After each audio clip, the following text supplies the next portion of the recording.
is Paul T. Taylor, and you are listening to The Movie Raid.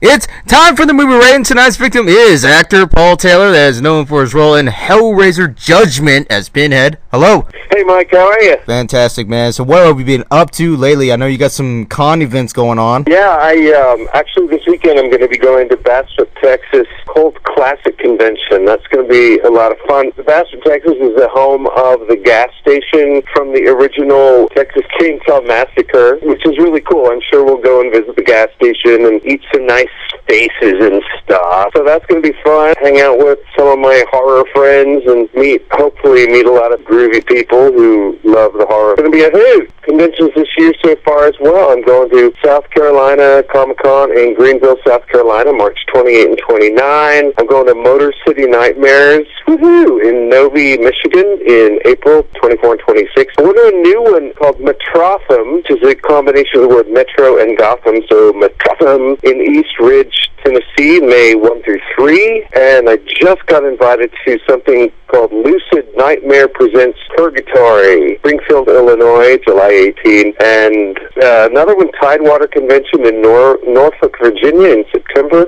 Really excited about this one. I'm going to Cinema Wasteland, which has been around forever in Ohio, October 2nd through 4th. So as far as conventions go and appearances, that's what I'm doing so far. I have some other things that I'm working on getting lined up, so it's always fun to get out there and meet people who dig Hellraiser Judgement and hopefully my other work as well, like Sin City or Super or whatever role that I'm going to shoot in a film called Final Dress, which is a Dallas film, and it's involving a whole bunch of theater people who I have worked with, actually so many of them are so young, I haven't worked with most of them, but, there's a slasher and all that, but it takes place in a theater with a theater crowd and a lot of theater humor, so that's going to be a lot of fun. Later in the year, I'm scheduled to shoot a horror film called Butcher's Bluff, and then another one called Repulse, which is, it's not so much a horror film, it's kind of a thriller and a drama about human trafficking, and I'm playing the father of a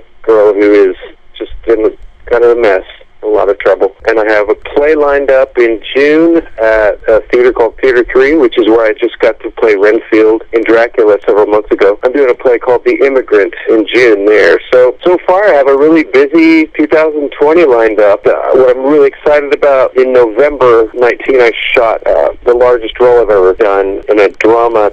It's kind of a gothic western, just a really sad drama actually, called Whitetail. And I had 8 days on the set, kind of a starring role, so I'm real excited about that one, because I'm not playing a horror monster, and I'm not playing an asshole, and I'm not playing a dickhead, because, I play a lot of jerks.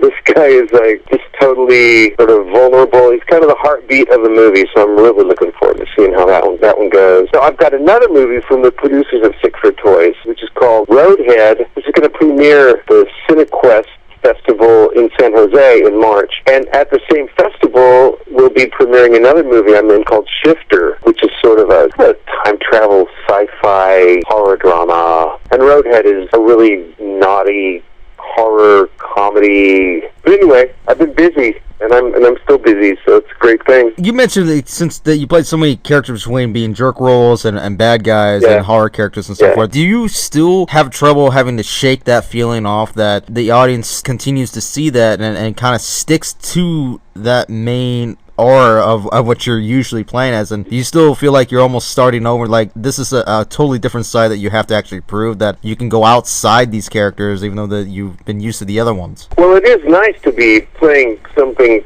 finally who is someone who actually has relationships with other people, like a family unit, and he's not a creepy uncle. I mean, he happens to be an uncle, but he's not like a child molester. He's not an asshole. Really nice to do that. I don't mind being able to play the jerk. My first movie was Sin City, and I played the wormy assistant DA, and I got my arm broken. Some people who know the movie would know this. I'm the guy who gets his arm broken in 3 places by Marv right before he gets electrocuted. And that was my first movie, and I'm playing this slimy attorney who anyone would want to hurt, you know? I mean, I think Robert Rodriguez probably, I met him at the audition, and he's probably like, yeah, I'd like to hurt this guy. I don't know, but I think the fact that sort of versatility, that I can be a nice, vulnerable person, because in real life, that's kind of who I am. Playing a character nobody really likes, but who doesn't really have any close personal relationships with any other characters in the movie, it's kind of freeing, and it's fun.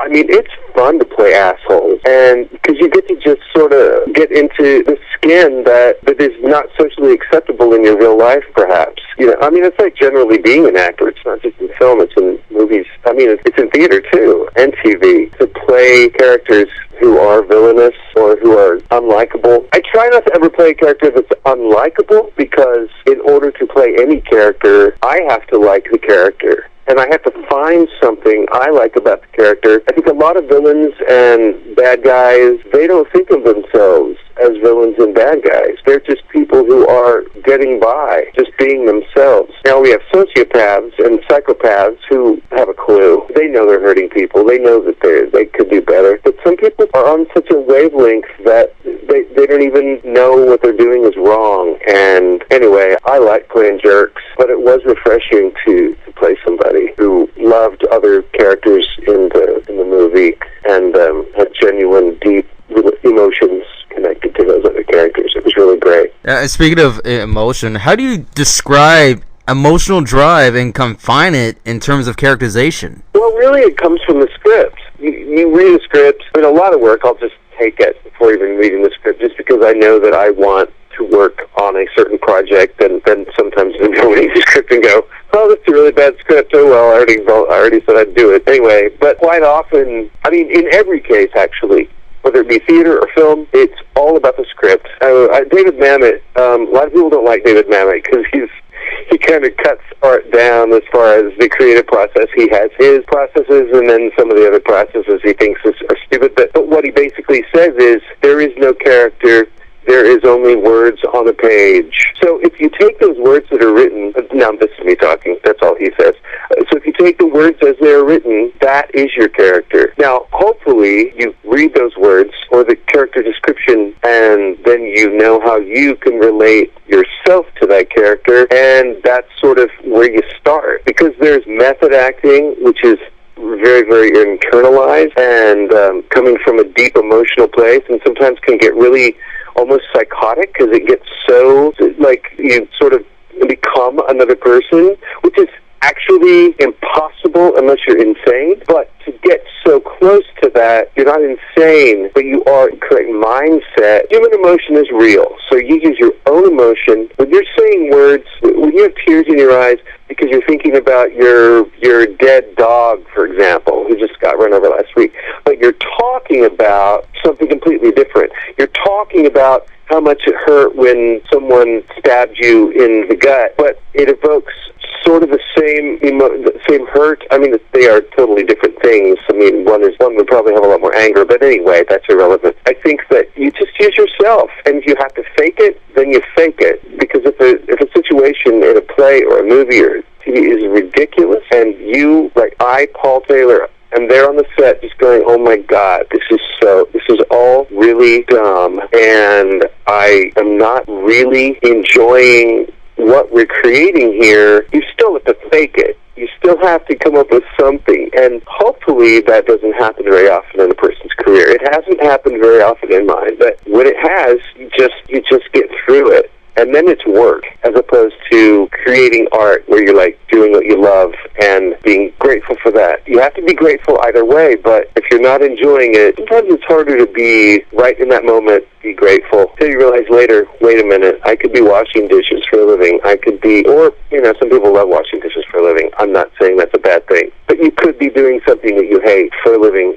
and God knows I've done that too. So as far as the emotional connection to a character, you build that or you fake it. I tend to go both ways depending on what script I'm doing. There's something that I can just internalize, and it's easy for me to just be that character without having to work too much at it. But that's great, because it comes from within. And then it's easier, and then you can just live and breathe and learn the words and say them and work that way. Sometimes I'll have to start with the physical, and I'll have to do strange physical things for it to get inside my body. It's kind of like it's psyching yourself out, so that it feels real, even though sometimes while you're doing it, it still doesn't feel real, but the audience doesn't necessarily know that. If the audience believes what you're doing, then you've done your job. And for me to feel sorry for myself because I didn't get to enjoy the process of what we created is just stupid, because it's not about me, it's about the art, and it's about creating this and affecting the audience.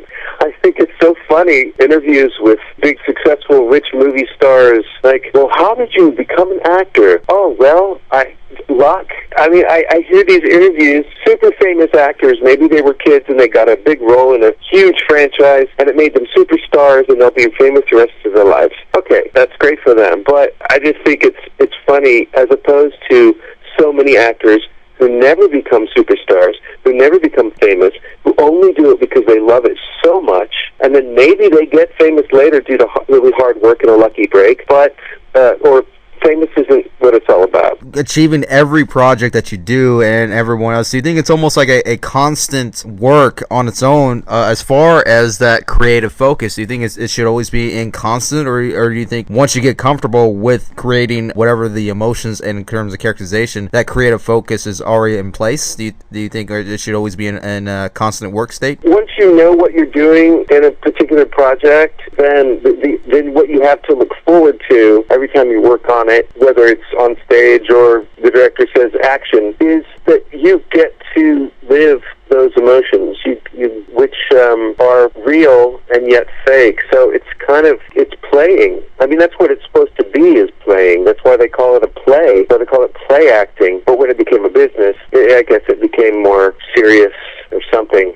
I don't know. But yeah, I think the more that I work, the better I get, because I get better and better at having those emotions be real. And it's also from life experience. If someone has gone through a lot because of how old they are, or just because of what they were born into, if they've gone through a lot of tragic or wonderful things, then they have that in their body, they have that in their mind and in their soul, and they have that to call upon, and should consider themselves lucky if they are an actor, an artist of any sort, that they have that to utilize so that they can make their art as good and as deep and layered as it can be. So I think it's like exercising any muscle. The more you exercise it, the stronger it gets. There are certainly muscles in my body that don't get enough exercise, but if you think of acting, the process of acting as a muscle, then I've only gotten good because of how much I've done it. When I was a kid doing theater, I had good instincts, and I knew I loved it, and people told me I had talent, but I didn't have enough experience to really know what I was doing. And the same could be said for film, because I didn't really start getting film work until whenever I did Sin City, and then been alive for about 40 years before that, I think. Anyway, I'm kind of older than I look, so that's all I'll say about that. Who cares? If you want to know my age, you can look it up somewhere. But I read a theater review once.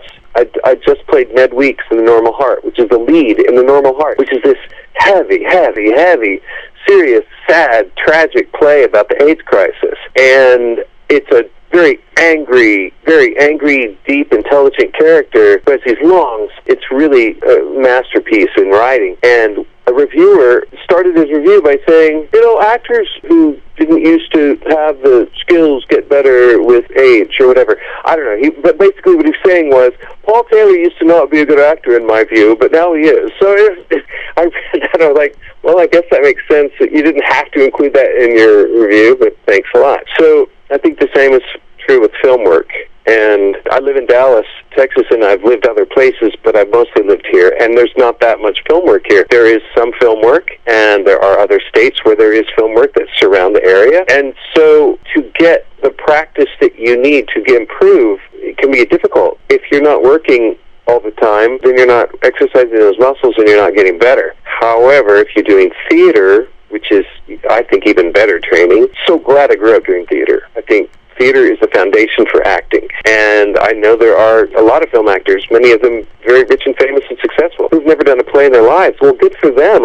That's really cool that they got that opportunity and that they get to do that type of acting. That's why they're so good at film acting. But I guarantee that for most of them, you put them on stage and have them do a play, people are going to be so bored because the people don't have this physical presence that you need to be a theater actor. I guess what I'm saying is you get the training either way. However you come up with the emotions or keeping the engine going, you just have to keep doing it. I'm just really grateful that I have gotten to do as much of theater as I have, and that now the more film work I do, the better at that I get, because the movie called Whitetail that I was talking about, that I had the 8 days on the set, I know I did good work, and I'm not sure that I would have done good work in this particular film a year ago. So it was good to know, being a theater actor, that I could do the film acting, which is so much more subtle, so much more real, a lot more internal. And if you're too big, then the camera just goes, liar, you're a liar. The camera sees everything. So they're two different mediums that are just so related and yet so different. And those actors who can go from film to theater to film to theater, I like to think I'm one of them, but I'm not quite as good at film acting as I want to be. I'm not as good at any of it as I want to be, of course. I'm not Daniel Day-Lewis, but that doesn't mean I couldn't be. So it takes practice, it takes drive, and it takes experience. Go and plug in any websites or anything that we can check out right now. My website is paulttaylor.com. Very simple. And from there you can check out all of my social media, because I'm on Instagram out of necessity for the industry. I'm on Instagram, and I got a Facebook fan page and also a Facebook personal page, and I'm also on Twitter, which I'm not real big on Twitter, but I do have an account. So I don't like to Twitter and tweet all that much. Yeah, so you can check those out, and that's pretty much the landing page for me, though, is paulttaylor.com. I'm also on IMDb, of course, the Internet Movie Database. You can check me out there if you want to go see what my experience actually is and what I've done in not only film, but also TV and anime. I've done some voiceover work for some anime stuff. But yeah, you can go and check those out, definitely. Awesome, man. And there you have it, everybody. Actor Paul T. Taylor. Yeah! Thanks, Mike.